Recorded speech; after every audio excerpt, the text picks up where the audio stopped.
Norbait entzun du zurezko eskailetan bera, sobera pauso arina, urteetan sartutako emakumea izateko. Eta nori egin behar ote dion aurre galdetu dio bere buruari. Itxaronaldian konturatu da galtza barrenak oinetakoak bezala lokastuak dauzkala. Lehenaldi batean nahiago du honi egin aurre dagoen horretan, linekiko harremana agerian ustea gutxinekoa zaionez.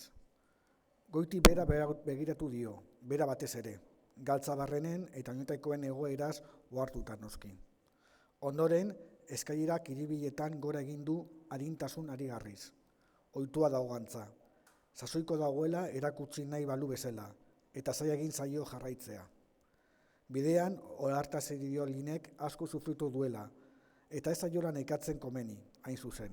Mediku batek bisitariari gelan sartzea baimendu aitzin esango liokeen gisa berean. Max dauka zain alartzean. Honen ondoan amildegia bailegoen. Deitu egin dio azken tranpaletik.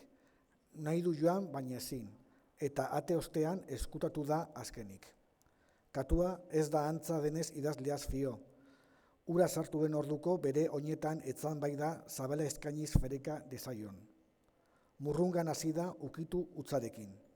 Idazleak korridorean itxaron du katuak egin dion ongietorriaz jeloskor, esango luke. Linen ahotsa, come on Max, don't be innocent.